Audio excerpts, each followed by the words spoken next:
என்ன நீ வந்து அரசாங்கத்தை பார்த்து கொடுக்குற சலுகை அது. ஒருவேளை இந்த தனியாராக்க போறோம்னு சொன்னீங்க பயந்துட்டாங்களா? வேற எதுக்கு மாலதி? ஏன்னா நேத்து வரைக்கும் கூட போய் விஜய் கிட்ட காட்டு அப்படின்னுட்டு இருந்தாங்க. இன்னொன்னு, ஏய் நீ எம்ஆர்பி தான் வாங்கணும், இல்லை இனிமேல் நாங்கள் எம்ஆர்பி வாங்குறோன்றா, இல்லை கூட வாங்கி பாரு, நீ வாங்கு, வேலையே போய்ட்டுன்னு பயம்.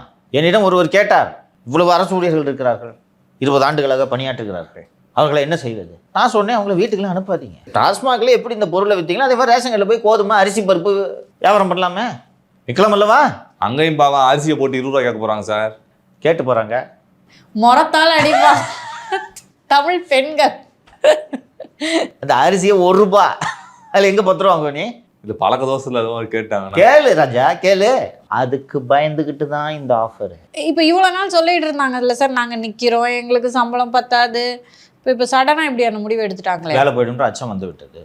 இவர்கள் அரசின் இந்த தனியார் மய முடிவை எதிர்பார்க்கவே இல்லை. நேற்று நான் வந்து அந்த தனியார் மயன்ற செய்தி எப்போ பேசும்போது தாவேக அரசை அவ்வளவு வாழ்த்தியதற்கு காரணம், திமுக அதிமுக இரண்டுக்குமே இது தங்க முட்டையிடும் வாத்து, அந்த வாத்து தேவையில்லை, வாத்தை அறுத்து போடுன்றார் சிஎம். எவனுக்குமே இனிமேல் எப்போ அந்த வார்த்தை இருக்கக்கூடாது. வாத்து இருந்தால் தானே நீங்கள் தங்க முட்டை தேடின்னு இருப்பேன். வாத்தை அறுத்துருங்க, நல்லா நெய்யை தூக்கலாக போட்டு வறுத்து எடுத்து வாருங்கள் என்று விட்டார். 10வது மாடி கொண்டு வாருங்கள் வாத்தை வறுத்து. இன்றைக்கி வாத்து ஃப்ரை ட்ரை பண்ணுவோம். முட்டையும் வராது, தங்க முட்டையும் வராது. ஸோ இதை டிஎம்கே ஏடிஎம்கே 2 பேரும் செஞ்சிருக்க மாட்டாங்க. சரியான காசு பார்த்தால, இந்த எஃப்ஐஆர் பார்த்தால படித்தேன்ல பேப்பரில், டாஸ்மாகோட ரெக்கார்ட்ஸில் ஒரு 300 பார் இல்லை, 300 பார் ஜம்முன்னு இயங்கிட்டு இருக்கு. அந்த மாதம் 2.5% 1.5% டாஸ்மாக்கு போக வேண்டிய அந்த டிடி எடுத்து கொடுக்க வேண்டிய காசை கரூர் கேங் வசூல் பண்ணிட்டு இருக்குன்னா எவ்வளோ கேஷ் ஜென்ரேட் ஆகிருக்கும். இந்த கேஷை தான் ஒரு ஓட்டுக்கு 8000 ரூபாயை கொடுத்தாங்க கரூரில். அந்த செந்தில் பாலாஜியோடு தான் இப்போது எடப்பாடி பழனிசாமி உறவாடி கொண்டிருக்கிறார் தாவேக எம்எல்ஏக்களை விலைக்கு வாங்குவதற்கு. ரொம்ப தம்பி செந்தில் பாலாஜி அவர்கள் மீது கரிசனையோடு பாவம் அண்ணனை போட்டு இந்த பாடுபடுத்துகிறாங்க. காலைல ட்ரிப்ளிகன் போலீஸ் ஸ்டேஷனில் கையெழுத்து, மதியம் வீட்டில் சோதனை, கரூருக்கு அவருக்கு போகிறதா வேண்டாமா என்று வருத்தப்பட்டார். இப்போ எம்எல்ஏக்களை விலைக்கு வாங்க சொல்லுங்கள். தார்மீக ரீதியாக விஜய் அவர்கள் செய்ய வேண்டிய கடமை என்பது ஒரு புறம், அரசியல் ரீதியாகவும் தந்திர ரீதியாகவும் பார்த்தீர்கள் என்றால் எதிரியை இப்படி நிலைக்குலைய செய்வதன் மூலம் நிம்மதியாக ஆட்சி நடத்த முடியுமா இல்லையா? இப்போ அடுத்து ஐபி வீட்டில் ஒரு ரெய்டு விடுங்க, நேராக சித்தரஞ்சன் சாலையே போங்கன்றேன். ஏன் போகக்கூடாதா? ஜெயலலிதா கைதாவில் போலாம் தானே? பட் நம்ம ஆல்ரெடி பேசியிருக்கோம், இவர் ஒரு குழந்தை ஏசுன்ற அடிப்படையில் அவ்வளோ பெரிய ஆக்ஷனை எடுக்க முடியுமா? இப்போதான் ரொம்ப புதுசு இவங்க. எடுக்கலைன்னா உங்கள் ஒரு 20 எம்எல்ஏ வேலைக்கு வாங்கி கவர்மெண்ட் கவுத்துருவாங்க, பரவாயில்லையா? அரசியலில் பாவ புண்ணியம் எல்லாம் பார்க்கக்கூடாது, ஒரு அரசன் பார்க்கக்கூடாது.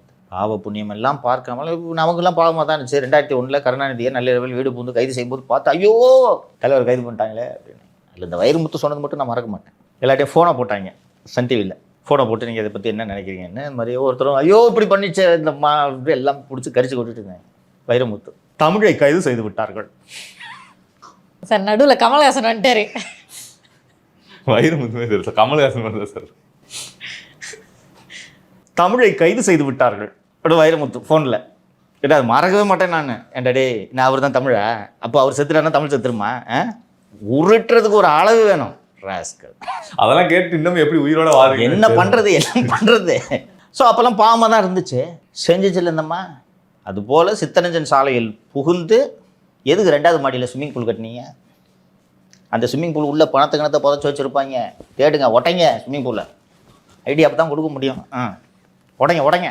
எதுக்கா 2வது மாடியில் எதுக்கா ஸ்விம்மிங் பூலை? என்ன வீட்டில் எல்லாம் ஸ்விம்மர்ஸா? ஆட்சியாக நடத்துறீங்க ஆட்சி. ஸோ இதெல்லாம் செய்தாக வேண்டும். இப்போது எம்எல்ஏவை தூக்குறீங்க, இல்லை 8 பேர் அட்வான்ஸ் வாங்கியிருக்கான்.